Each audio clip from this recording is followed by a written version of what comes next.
right, you guys, next story.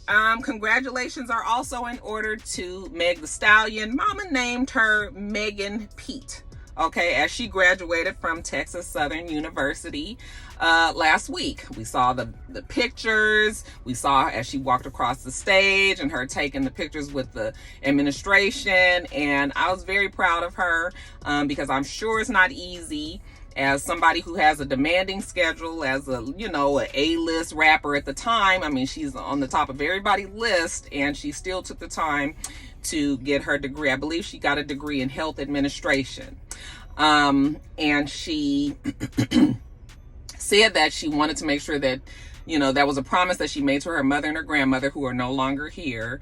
But she still wanted to honor that promise and, you know, finish it. So good for her. I think that is excellent that she was able to do that. She said that she wants to open an assisted living facility, and she wants to hire, you know, newly graduated students from Texas Southern University, I guess in particular, to come and work at the facility. So you know, she has other businesses and things in mind, not just music, because, you know, sometimes we just got to make sure that we got a few different avenues, and it seems like that's what she's doing. So good for her. So that was the highlight of what was going on for Miss Pete, okay, Miss Stallion, last week. This week, oh, how the tables turn, right?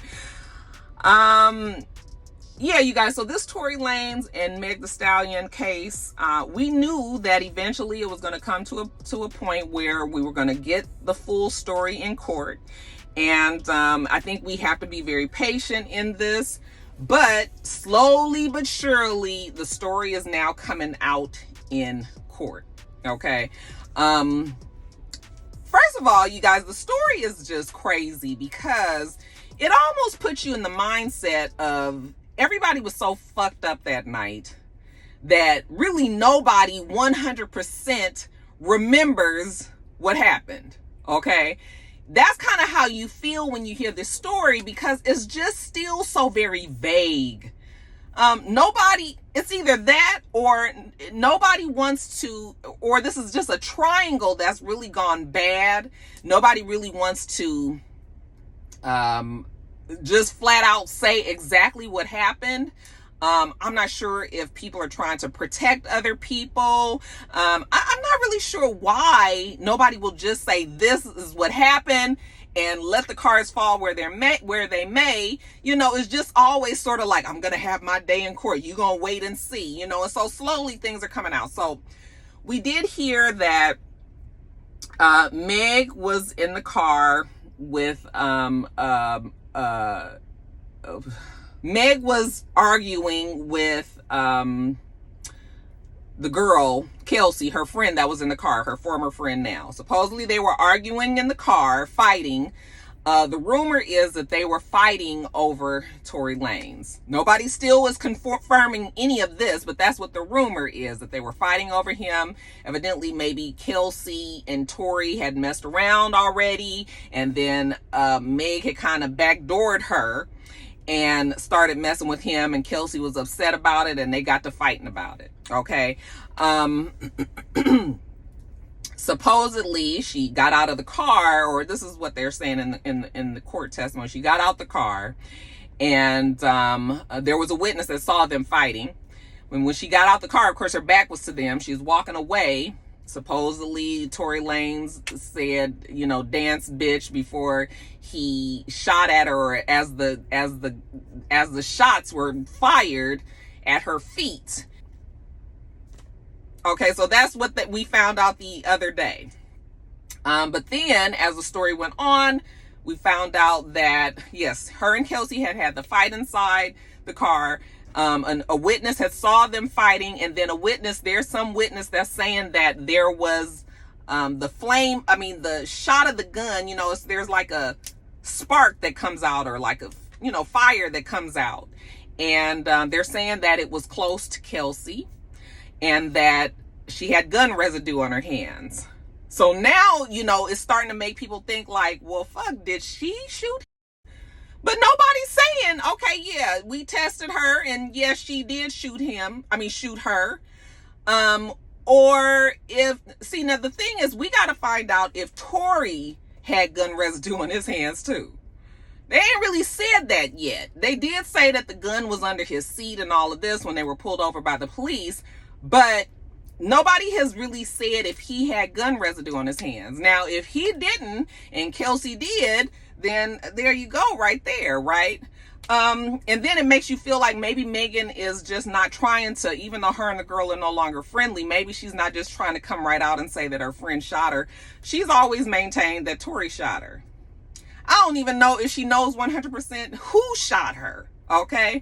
But that was a story that was going around yesterday. Now, of course, Meg Thee Stallion, I'm sure this has got to be a very stressful, anxious, just a horrible time, you know, for her, because this case, you know, you try to put it out of your mind and then you have to relive it when you go to court. And so she was upset with the blogs yesterday because she felt like, you know, you guys, I got shot and the blogs are trying to reduce it to, you know, some cat fight between some women in the damn car. Like, you know, why do I have to keep reliving this? Well, that's the bad part about going to court. Like, that's when the shit, it's like court is like a reunion for the reality shows. It's like, that's when all of the shit comes up, you know. And, you know, everybody, I mean, justice needs to be served to the person that did this. And so, you know, even though I feel for Megan, because, you know, she definitely was the victim. She got shot. And so, but we need to find out who's the person that shot her. Now, Kelsey did come onto social media and she said that all of this is lies. And that she's going to have her day in court. And I'm assuming everybody is going to have to testify in this matter, or at least we know Tory and Kelsey will. So yeah, you guys, it's the story is just weird. It's weird because nobody will come right out and say it. That's why I keep on saying it. Maybe they just don't remember. Okay, maybe they just don't remember, or maybe it's just something that, you know, nobody wants to be the one that just like told. I don't even know. I don't know. And then also, you guys, we found out yesterday that they have lost the evidence of the gun fragments, the bullet fragments. And so some people are saying that's because there never was really any evidence of bullet fragments, that there, you know, that supposedly she had stepped on glass at the party and her foot was bleeding, you know, so it's just all these weird parts to the story. Like none of it really makes sense. It's hard to make sense of it because we still can't get like the full, just somebody just come the fuck out and say it, you know. But the fact that she got shot in the foot and then got back in the car with them after, like, you know, it's hard to think that a person would get back in the car with somebody that just shot at them. Because in my mind, if I was a person that just got shot at, I don't give a fuck. Now I'm scared as fuck of you. And if you was already willing to shoot at even my fucking feet while I was out there, then who knows what you might do to me when I get my ass in this car. Okay, you might try to kill me. You almost might have killed me out there. Even though it might have been on accident, you could have shot me and killed me. So, you know, getting in and out the car and all that. I mean, the story is just very odd. And so we still looking forward to getting the full story. Every day, more and more leaks out. I mean, you know, more and more of the testimony comes out and we find out. And I guess everybody is still going to just, you know, everybody is just going to come to their own conclusions. I'm like, I'm ready for the story to be done. I'm sure this is a chapter that everybody would rather put behind them. But, yeah, you guys, it's a lot. It's a lot. So have you guys been keeping track of the story? What do you guys think? What did I miss? Okay, what am I not seeing? Or, you know, what did I get maybe incorrect? Because it's just so much that I want to try to report it to you guys. But you guys let me know, you know, what you think about it. You know, this is just us discussing, you know, this is a vlog situation, I guess. Not vlog, but yeah, sort of like vlogging. You know, she was upset. She was saying that, you know, do bloggers, can they just say whatever the hell they want to say? Or do they have to have some sort of, you know, do they have to have some sort of accountability to the truthfulness of the story? But the blogs are all saying that this is true testimony that's coming from the court. So nobody is making up any of these stories, you know. So I hope that true justice is served in this case. That's what I hope. I hope that true justice is served in this case. So we'll see, you guys. But yeah, you guys let me know what you think about all of that. All right, you guys, next story up. They say that Derek Chauvin changed his non-guilty plea to guilty in the civil court case for George Floyd. And he is admitting that he did deny George Floyd his civil rights. He also pled guilty in another federal case from 2017, I believe it was, where he basically did the same thing, knelt on the neck of a teenager that was not resisting arrest. And pretty much the same situation. This kid didn't die though, but he also pled guilty to denying that 14-year-old child their civil rights by doing what he did. So not really sure what made him change his mind. I'm not sure if the case has to be a whole lot, not on just him, but his family.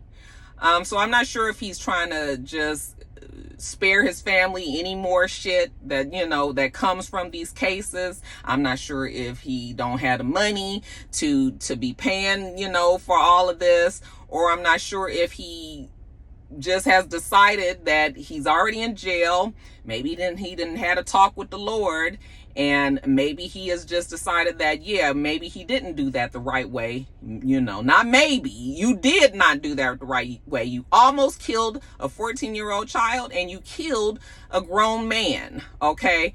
And both not resisting and all. So, I'm not sure why he came to the guilty plea, but that's what it is. He pled guilty. He is now already serving a 22.5-year sentence for the death of George Floyd.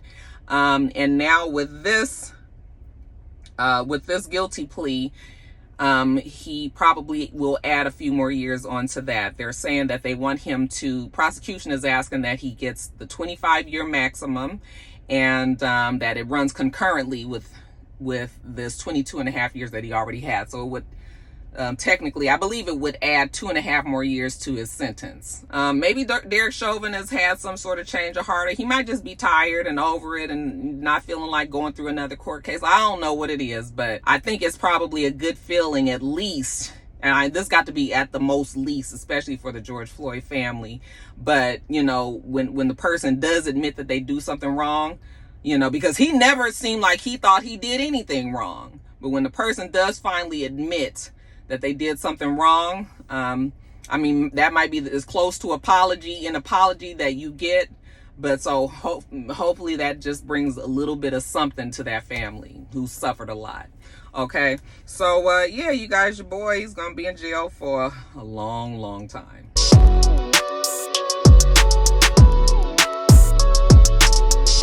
All right, you guys, so Lafayette, Louisiana judge Michelle Odanay, okay, or Odanette, but I think it's Odanay.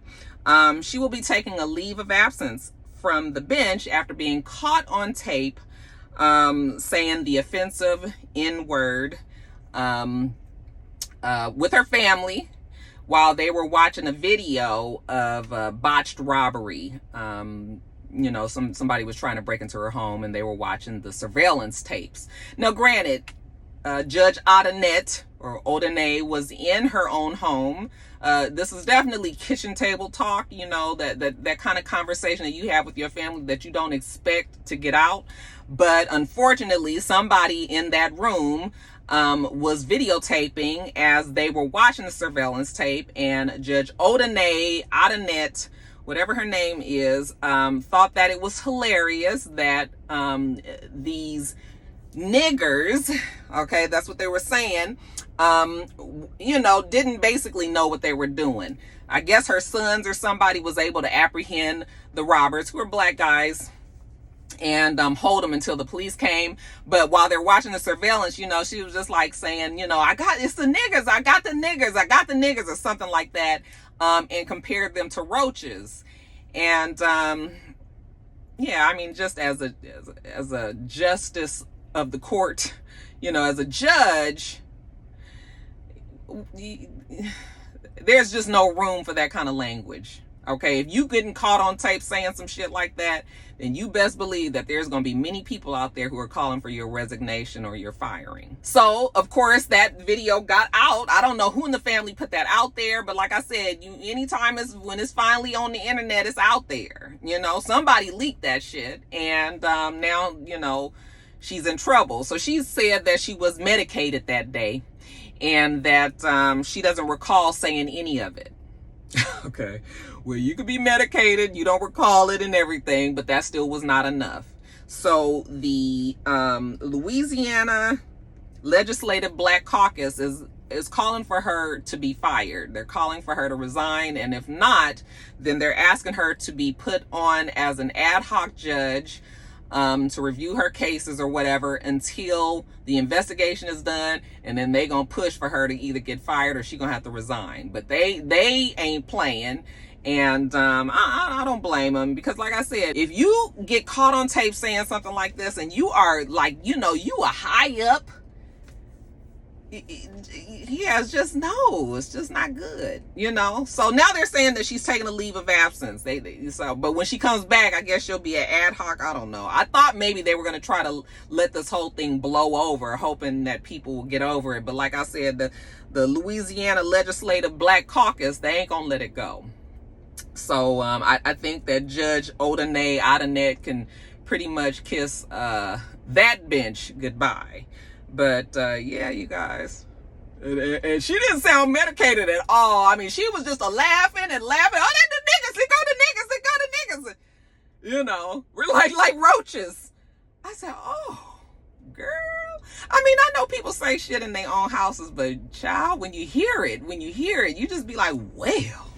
And you know, she's got some people out there in Louisiana that, you know, she has to deal with on a daily that are black. You know, it's just like, oh, how embarrassing. But yeah, baby, that medicated thing ain't gonna work. So we'll see. But I think pretty much her days of serving on the bench are done.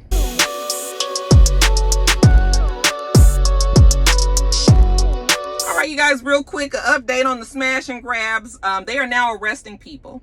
Especially in California. So California,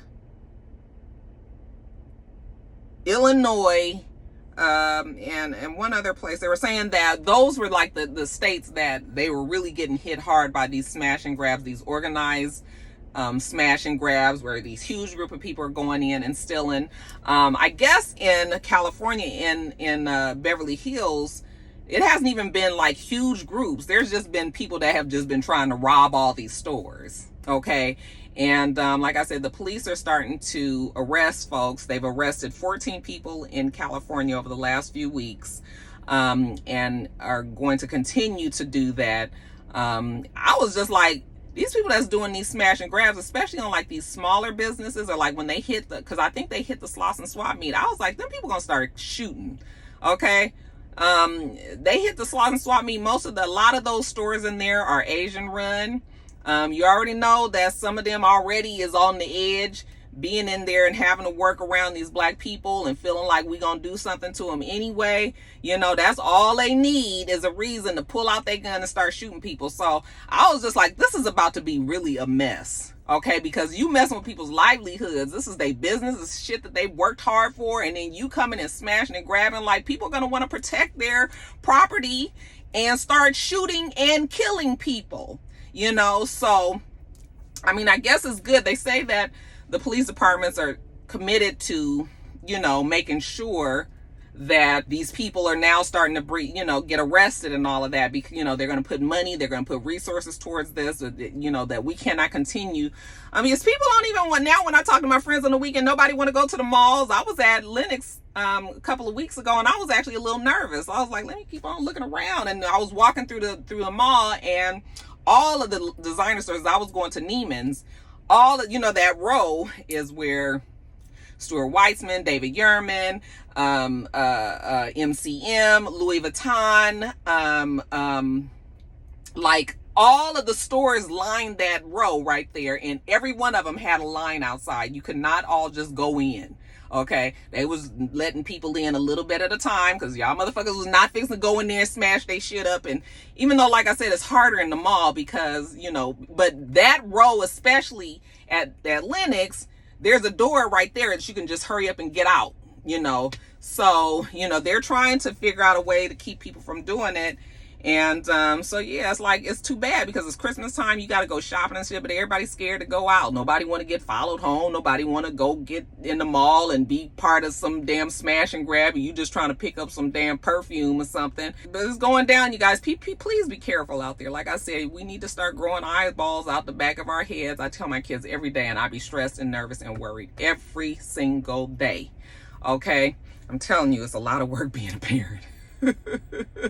You know, especially you know, and I got boy and girl, and both of them I'm stressed and nervous for them in different ways. You know, I have a black son, I have a black man that's out there, and then I have a daughter that's vulnerable and out there as well, you know. So I just, Lord, pray over your children every day. Just pray over your children every day, you guys, that, you know, they leave in the morning and they come home in the evening and everybody is good. That's what the prayer is every damn day. But yeah, you guys, y'all be careful. And if you happen to know people that's in them smash and grabs, you know, maybe you might want to put a bug in their ear that, you know, come on and cut it out. If you was able to get away, you know, just consider yourself lucky, but stop it while you're ahead.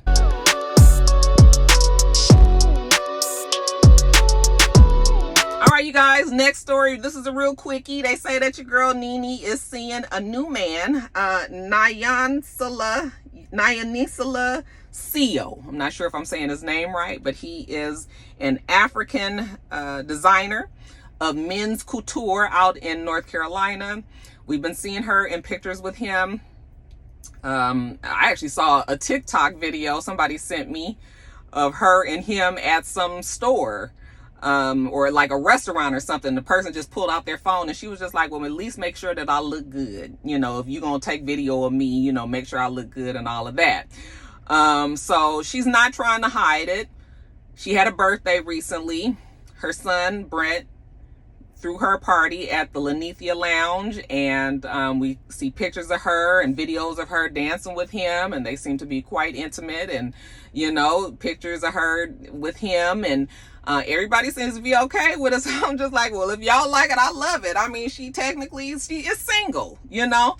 It just seems very soon, but who am I to judge, child? Who am I to say? It just seems like nobody is saying that you shouldn't put your life. Nobody is saying that you should put your life on hold, okay? Because life goes on, honey. The bills are still due at the end of the month. And I know people will say, well, Greg told her to go on with her life, but still, you guys, still, you know.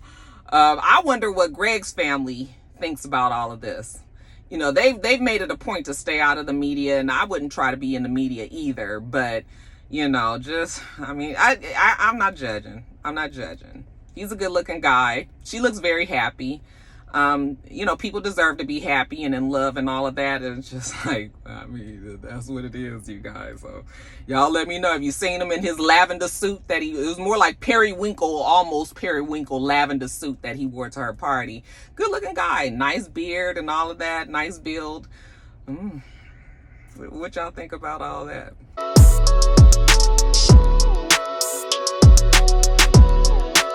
Okay, you guys, and since we talking about, you know, these clandestine affairs, yesterday a story came out only on the Jasmine Report. It's a Jasmine Report?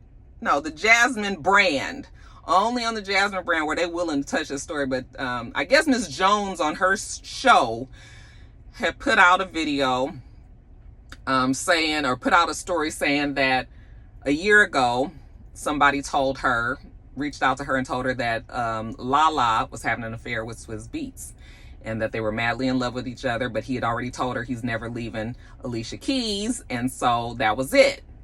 And supposedly she's like head over heels with him. He posts social media posts every day, and that she would always post like a whole bunch on his comment on a whole bunch of his posts, to the point where it was starting to get obvious, and maybe Alicia Keys was starting to suspect something, so he had to try to tell her like to chill on that, because you know, you guys, you starting to be obvious with it. And supposedly even one of her songs that she came out with while all this was going on was called Lala. I don't know the song. I haven't been an Alicia Keys fan of her music anyway in some years. I don't know the song or anything, but that's what they're saying. But like I said, none of the blogs was touching, honey. Nobody. Only the Jasmine brand. And I just purposely looked at all of these different other pages. Well, the bigger ones. I mean, there's some I'm sure that I didn't check. But there were some that was not, folks was not trying to touch that story. And then Swizz Beatz, he responded by saying, knock it the fuck off in the comments. And that was it. So I guess that's his denial that any of that is true. He can't even really respond to that, because any energy you give that story is going to start to take off. So, you know, it may or may not be true. You know, shit happens. People fall in love and have affairs and all of that.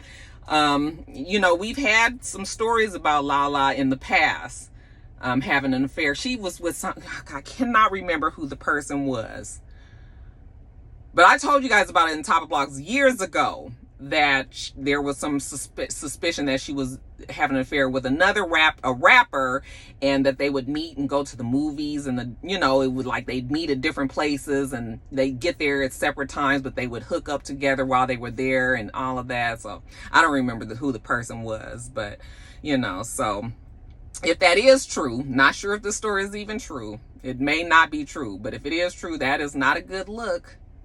Not a good look. Okay.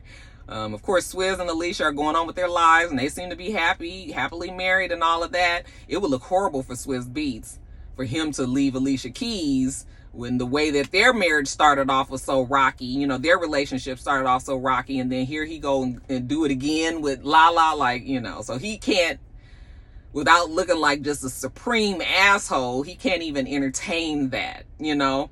But behind closed doors, he might be entertaining it a whole lot, you guys. I don't know. We'll see. If there's any truth to this story, we will hear about it again, okay?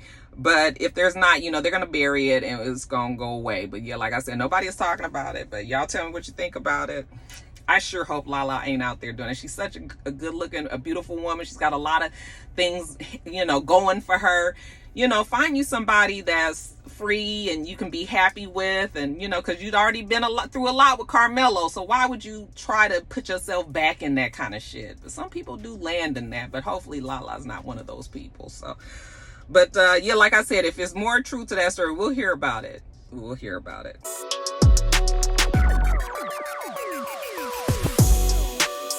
And then lastly, you guys, we're going to send a shout out to Samuel Jackson and his wife, LaTanya Richardson. They have donated $5 million to Spelman College to renovate the John D. Rockefeller Fine Arts Building. Okay, so we know that those two met back in the day. She was a student at Spelman. He was a Morehouse man. They were both aspiring actors and actresses at the time. You know, so that fine arts program there, you know, both of the schools work together. They work together on the stage. That's where they fell in love and, you know, have been married all this time. And now because of their extreme success, they are, you know, giving back. So they're renovating the theater. They're renovating the lobby and the dressing rooms. Just an overall renovation. They're renaming it the LaTanya Richardson and Samuel L. Jackson Performing Arts Center. And rightfully so. If I give you $5 million, baby, you gonna name this building after me too. So shout out to them. It's always good when people give back. You know, don't forget where they came from, and give back. So yeah, they gonna have their name up, you know, cemented in history. Good for them for looking out for their former students.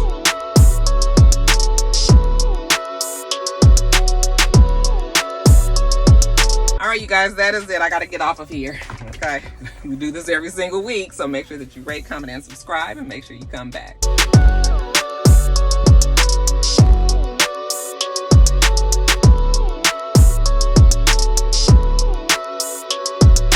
Until next time, Rockstar.